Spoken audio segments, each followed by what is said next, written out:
If your mind took instructions from you, would you create anxiety?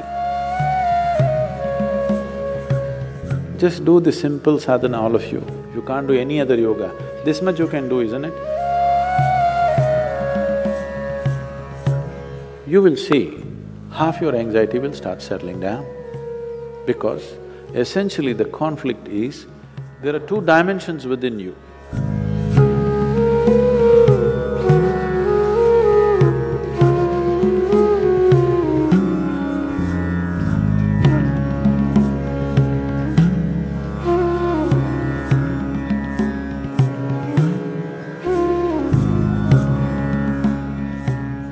If your mind took instructions from you, would you create anxiety?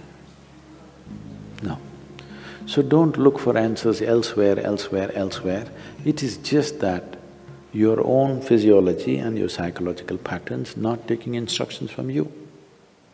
So you said so many things, I try, whatever these big words are floating all over California particularly, about surrendering to it, about letting it go, about…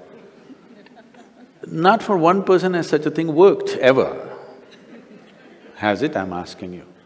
You have anxiety, try to let it go. Does it go? Even a damn flu doesn't go. Yes or no?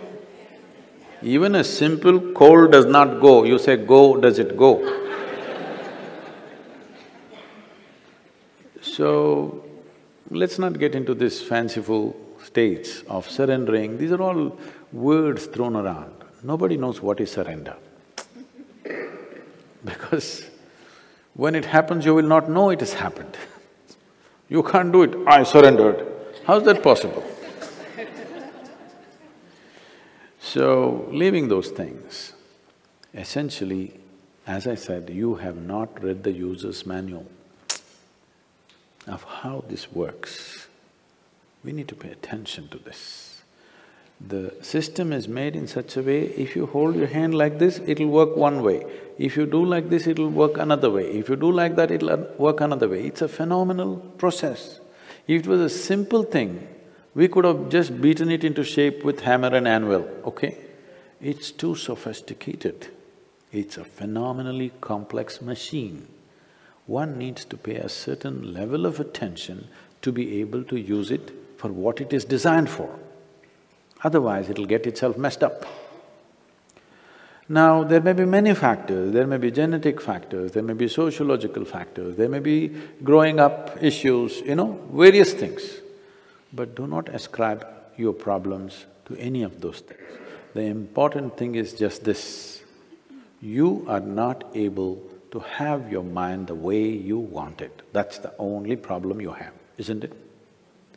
The moment you ascribe it, I'm like this because my father was like that, I'm like this because my grandfather's genetics were not okay, you're finished. Because we can't change those guys now. Yes? You can't choose a different father or a different grandfather now, it's over. But you can transform this. You must understand, still it doesn't matter you have anxiety disorder. Still, if you put a piece of carrot, there is an intelligence here which can transform a carrot into a human being. That means every day a new body is being manufactured within you, isn't it? In parts, a new human being is manufactured every day. When the very source of creation is functioning within you and a new human being is constantly being created, if you take little charge of that, you can create an entire new physiological and psychological process.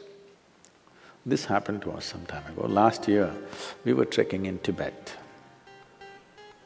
I was in a tent, I was doing some work and another person was cutting an apple.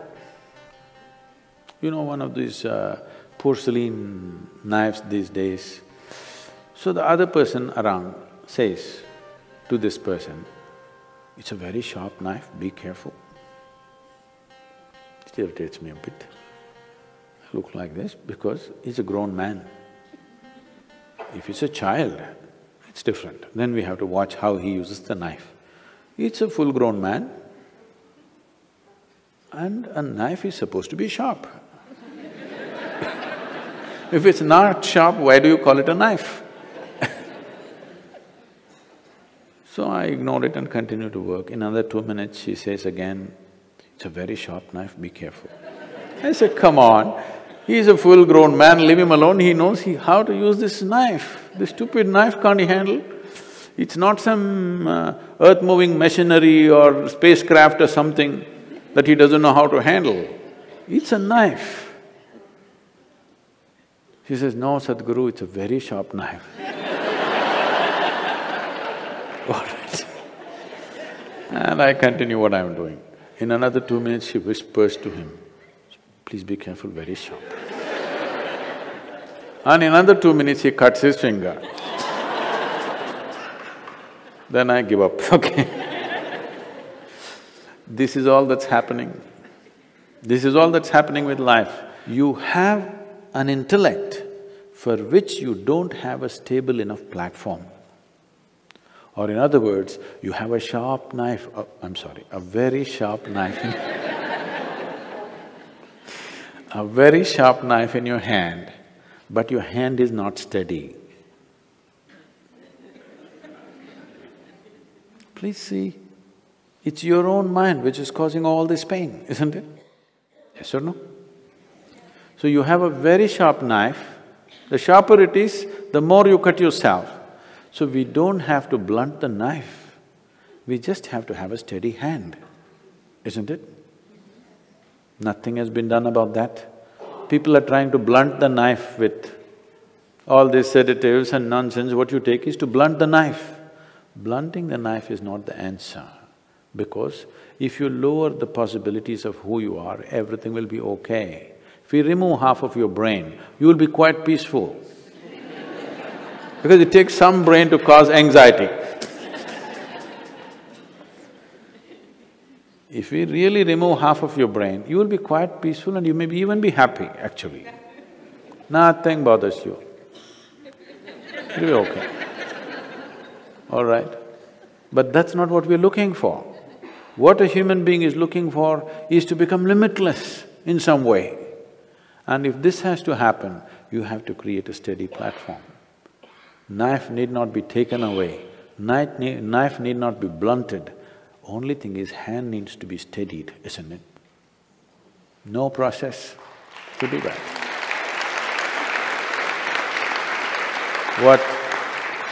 What inner engineering means, what yoga means is just this. When I say yoga, being in California, don't imagine all those impossible postures.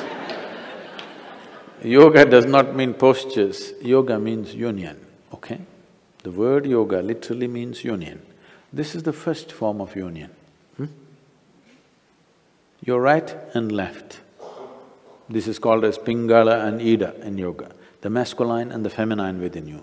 Just put it together, just do the simple sadhana, all of you. If you can't do any other yoga, this much you can do, isn't it? What you do is something that concerns your life. It could be the sun coming up. Sun is coming up.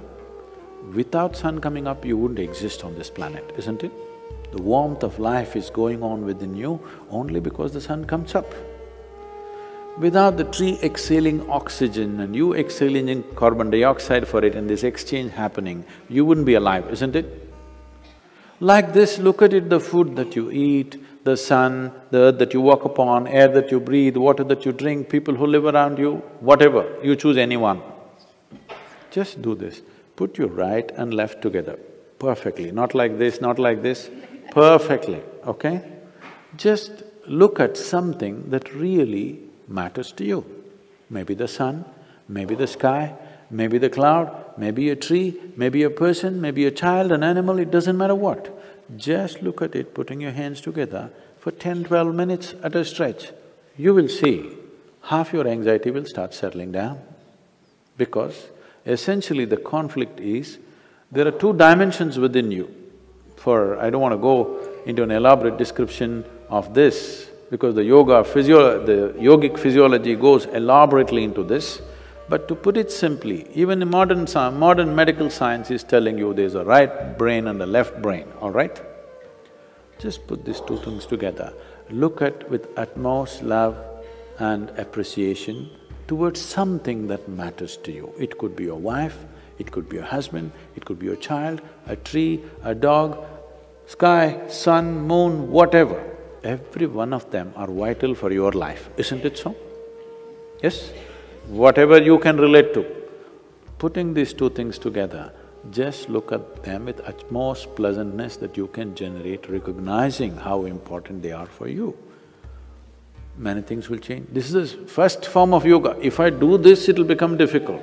And there are many ways to do namaskar, like this, like that, like that. This is the most simple thing. Start here, okay